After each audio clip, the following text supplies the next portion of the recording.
Selamat datang di TW Studio, channel yang membahas seputar sejarah, mitos atau fakta yang beredar di masyarakat, dan misteri. Sebelum memulai videonya, mohon dukung kami dengan cara like, komen, share, dan subscribe untuk membantu channel ini berkembang dan berbagi informasi.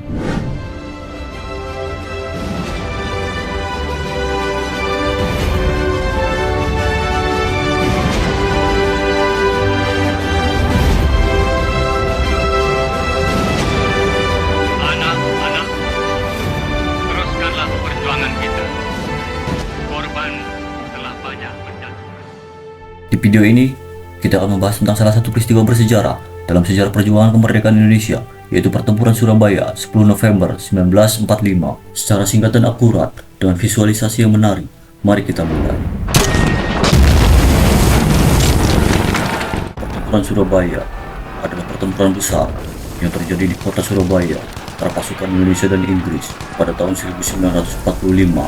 Pertempuran ini terjadi setelah Indonesia memproklamasi kemerdekaannya pada 17 Agustus 1945. Proklamasi. Kami, bangsa Indonesia, dengan ini menyatakan Namun, kemerdekaan. Inggris tidak mengakui kemerdekaan Indonesia dan masih ingin menjajah negara ini.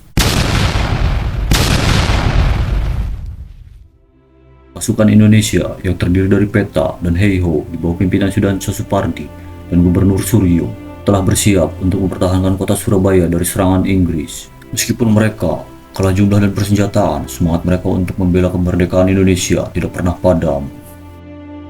Pada pagi hari, tanggal 10 November 1945, pasukan Inggris memulai menyerang kota Surabaya. Suara dentuman meriam dan letupan senapan terdengar memenuhi udara. Pasukan Indonesia pun langsung membalas dengan mengadakan serangan balasan untuk mempertahankan kota. Pertempuran Surabaya berlangsung selama beberapa hari, dengan kedua belah pihak mengalami banyak korban. Namun, pasukan Indonesia terus berjuang dengan gigih, meskipun kalah jumlah dan persenjataan. Banyak warga Surabaya yang turut terlibat dalam peperangan ini, dari pekerja biasa hingga tokoh-tokoh terkemuka seperti Dr. Sutomo, Jenderal Sudirman. Mereka semua bersatu demi kemerdekaan Indonesia yang baru saja dideklarasikan beberapa bulan sebelumnya. Kronologi awal dari insiden ini, di mana sekelompok orang Belanda yang dipimpin oleh Mr.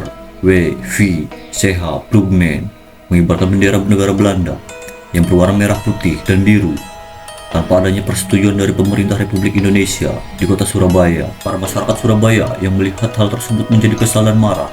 Hal ini yang membuat seorang perwakilan Indonesia, yaitu Jenderal Sudirman, mendatangi Hotel Yamato tempat mereka mengibarkan bendera tersebut untuk berdiskusi dengan pimpinan sekutu, yaitu Plugman.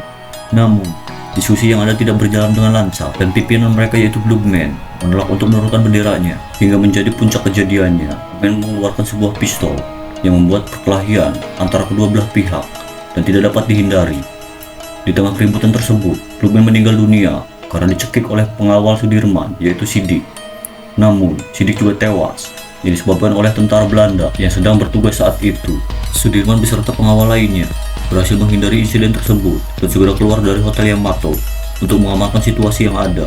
Namun, beberapa pemuda di Surabaya terlihat langsung menaiki Hotel Yamato dan segera merobek bendera Belanda yang berwarna merah, putih, dan biru dan menyisakan bagian merah dan putih saja.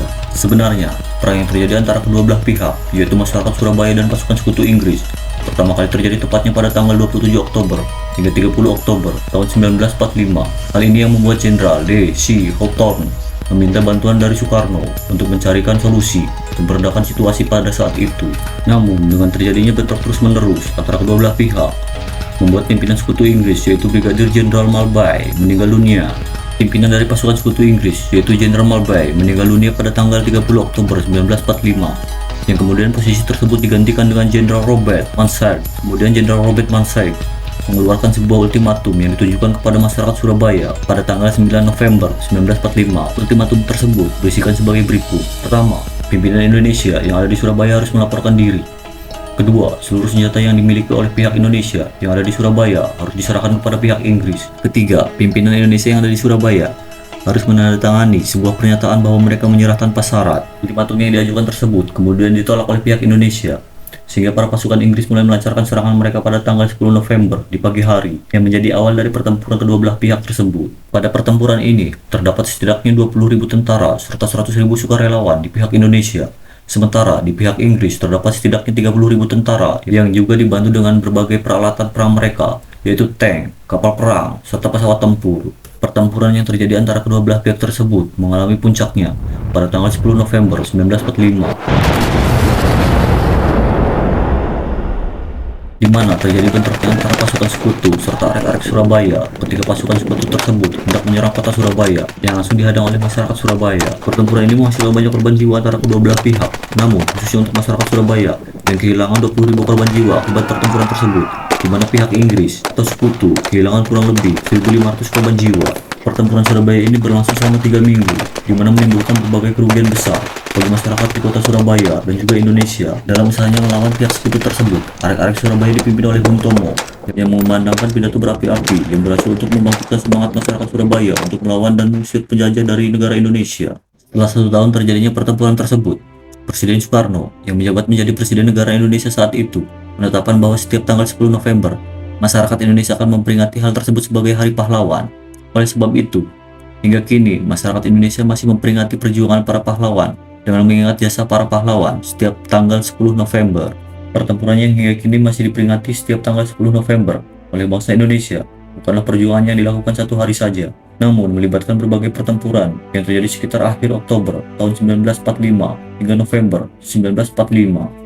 Jika diperkirakan, pejuang yang ikut terlibat akibat serangkaian pertempuran tersebut adalah 20.000 pasukan TKR yang datang dari berbagai penjuru Jawa Timur, serta para rakyat pejuang yang mencapai 140.000 orang. Demikianlah sejarah singkat tentang Hari Pahlawan, yaitu 10 November. Semoga dengan video ini dapat menambah wawasan kita dan mengapresiasi para pahlawan pejuang Indonesia. Terima kasih telah menonton, dan sampai jumpa dengan video selanjutnya.